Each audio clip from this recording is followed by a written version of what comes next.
Contohnya Nabi rambutnya panjang sampai sebahu. Hari ini, apakah kita umat Islam di Indonesia harus gondrong? Enggak kan? Nabi makan roti, makan kurma, apakah kita harus kayak gitu juga? Enggak. Nabi ngomongnya bahasa Arab, apakah kayak gitu juga? Enggak. Nabi makan kurma sebagai makanan pokok. Apakah kita wajib mengganti nasi kita menjadi makanan pokok dengan kurma? Jawabannya tidak. Tidak semua sunnah Nabi wajib kita amalkan. Sunnah itu adalah perbuatan Nabi. Ketika Nabi makan, ketika Nabi minum, ketika Nabi beribadah, ketika Nabi berumah tangga, itu adalah semua sunnah. Tapi sunnah yang dimaksud adalah perbuatan. Dan bahkan ketika Nabi berbicara, itu pun sunnah juga. Bahkan ketika Nabi mendiamkan, ada satu kejadian di mata beliau. Beliau tidak melarang, beliau tidak mengatakan harus, ya. Beliau hanya mendiamkan saja, tidak melarangnya. Itu pun juga sunnah. Nah, sunnah Nabi itu adalah segala yang dilakukan Nabi, segala yang beliau ucapkan, dan segala yang beliau diamkan. Ini adalah sunnah dalam arti itu ilmu usul fikih. Ya, dalam ilmu usul fikih atau nanti dalam penerapannya dalam ilmu hadis, sunnah Nabi itu adalah ya ma'udhifa, segala yang dikaitkan ila Nabi sallallahu alaihi wasallam, kepada Nabi sallallahu alaihi wasallam, min qaulin aw fi'lin aw taqririn. Baik itu terkait dengan apa yang Nabi ucapkan, apa yang Nabi kerjakan, dan apa yang menjadi takrir. Itu sunnah Nabi. Nah, tetapi kemudian apakah segala yang Nabi lakukan kepada kita itu jatuhnya juga menjadi wajib? Jawabannya tidak. Nah, kalau kita bicara tentang apakah jadi wajib, itu hukumnya ada 4 atau bahkan ada 5. Pertama, ada yang wajib. Misalnya ketika Nabi sholat 5 waktu, ketika Nabi puasa Ramadan, ketika Nabi haji, bayar zakat dan sebagainya, jatuhnya kepada kita adalah wajib. Tapi ketika Nabi misalnya melakukan ibadah yang lain, sholat duha, sholat tarawih, sholat tahajud, sholat witir, puasa Senin Kamis, bahkan puasa Daud dan sebagainya, itu Nabi melakukannya, tapi tidak wajib, hanya sunnah saja buat kita. Nah, ketika kita bilang hukumnya sunnah, ini adalah pengertian sunnah menurut ilmu fikih. Kalau yang Nabi kerjakan, Nabi lakukan, Nabi ucapkan, itu sunnah, itu menurut ilmu usul, ilmu hadis. Sedangkan hukumnya sunnah, nah ini menurut ilmu fikih. Dan kadang-kadang perbuatan Nabi itu juga jatuhnya kepada kita mubah, tidak wajib, tidak sunnah, tapi boleh kita lakukan, boleh juga kita tinggalkan. Contohnya Nabi rambutnya panjang sampai sebahu. Hari ini, apakah kita umat Islam di Indonesia harus gondrong? Enggak kan? Nabi makan roti, makan kurma, apakah kita harus kayak gitu juga? Enggak. Nabi ngomongnya bahasa Arab, apakah kayak gitu juga? Enggak. Nabi makan kurma sebagai makanan pokok, apakah kita wajib mengganti nasi kita menjadi makanan pokok dengan kurma? Jawabannya tidak. Bahkan banyak perbuatan Nabi yang jatuhnya kepada kita malah haram. Ketika Nabi puasa wisol yang terus-menerus, itu haram.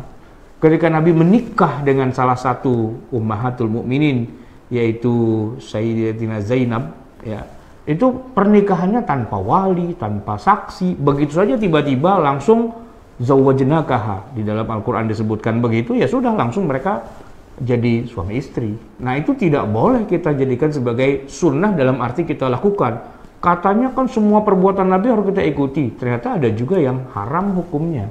Menikah lebih dari 4 itu haram, walaupun Nabi istrinya ada berapa? 9, 11 dan sebagainya. Jadi tidak semua perbuatan Nabi itu hukumnya wajib kita kerjakan, dan tidak mentang-mentang ada suatu perbuatan tidak dikerjakan oleh Nabi lantas hukumnya menjadi bid'ah dan terlarang. Tidak sesederhana itu. Maka dibutuhkan sebuah ilmu yang jelas, kaidah yang tegas untuk membedakan mana sunnah yang hukumnya wajib, mana sunnah yang hukumnya sunnah, mana sunnah yang hukumnya mubah, bahkan mana sunnah yang hukumnya makruh, bahkan juga sunnah yang hukumnya haram. Biar jelas, tidak asal yang penting sunnah Nabi lantas kita kerjakan. Ketika Nabi berobat di masa beliau, obat-obatan yang beliau lakukan itu adalah sunnah Nabi. Karena memang beliau menggunakannya, beliau meminumnya dan sebagainya, bahkan memberi petunjuk kepada masyarakatnya. obatnya ini, obatnya itu, dan sebagainya.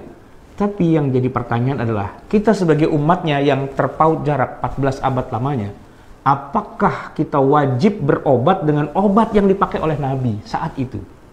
Nah, jawabannya tidak. Karena Nabi ketika berobat itu berijtihad. Beliau menggunakan pengalaman-pengalaman masyarakatnya di masa itu dengan teknologi kedokteran yang ada di masa itu.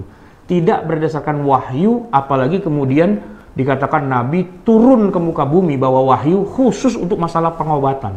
Tidak. Ya, oleh karena itu kita menemukan juga bahwa Nabi itu pernah sakit, para sahabat juga pernah sakit, bahkan banyak juga yang meninggal gara-gara ada wabah dan sebagainya, karena itu sifatnya ijtihadi saja. Di masa itu penyakitnya itu, dan kebetulan ya yang jadi obatnya adalah itu sebagai sebuah upaya. Nah, di masa sekarang penyakit sudah mengalami berbagai macam proses, ya kan? Sudah beda dengan penyakit yang ada di zaman Nabi. Maka obatnya pun juga tidak bisa disamakan dengan yang ada di zaman Nabi. Karena mencari obat dari suatu penyakit itu adalah sesuatu yang sifatnya ditemukan. Dengan diupayakan, diteliti dan sebagainya, penyakitnya sudah beda zaman, maka obatnya pun juga beda zaman. Jangan kemudian kita stuck dengan teknologi yang ada di masa Rasulullah. Di masa Rasulullah orang perang itu pakai panah, pakai tombak, pakai pedang, gitu kan.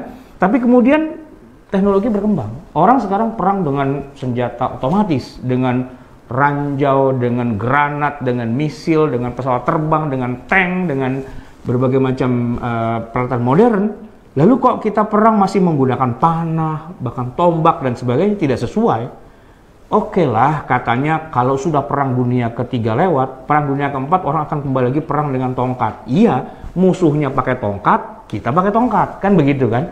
Tapi kalau musuhnya pakai drone, lalu kita pakai jarum pentul, kan nggak sesuai, ya kan? Maka teknologi itu selalu berkembang. Rasulullah dalam timeline di abad ke-7, ya beliau ketemu dengan teknologi yang ada di masa itu. Itu sunnah Nabi memang. Tapi bukan sunnah dalam arti kita dalam berteknologi harus mengacu ke zaman tahun abad ke-7-nya Rasulullah itu. Tidak. Dalam hal teknologi, ini harus berkembang sesuai dengan zamannya. Kalau masalah ibadah, bagaimana tata cara sholat, ya kan, bagaimana puasa, bagaimana haji, manasik dan sebagainya, itu memang harus. Karena memang Nabi secara resmi diturunkan ke muka bumi untuk mengajarkan yang begitu. Tapi beliau tidak mengajarkan teknologi dalam arti bahwa kita yang terpaut 14 abad ini harus menggunakan teknologi di zaman Nabi. Tidak. Seandainya Nabi hidup di zaman sekarang pun, maka beliau menggunakan teknologi yang ada di zaman sekarang. Jadi itulah sunnah Nabi yang hukumnya mubah. Kalau kita masih mau makan kurma seperti di masa Nabi, silahkan. Tapi kalau kita orang Indonesia nggak kenyang kalau belum makan nasi, ya kita tidak harus terikat dengan sunnah yang satu itu. Kita tidak harus berambut panjang gondrong seperti Nabi Muhammad, ya kan, beliau diriwayatkan rambutnya sampai ke bahu. Tidak, gitu. Kita tidak harus pakai baju yang potongan gaya desainnya itu harus yang seperti di zaman Nabi Muhammad. Tidak. Tapi ada kriteria-kriteria tertentu bagaimana sebuah pakaian muslim, ya, yang memenuhi syarat, tapi juga dia bisa dipengaruhi dengan realitas masyarakat yang ada. Dan Islam tidak melarang orang menggunakan pakaian kedaerahannya mereka masing-masing selama pakaian itu memenuhi kaidah-kaidah yang syar'i. Jadi pahami sunnah itu dengan baik, dengan benar. Jangan asal sunnah, tetapi harus difahami secara lebih dalam. Itu saja. Wabillahi taufiq wal hidayah. Assalamualaikum warahmatullahi wabarakatuh.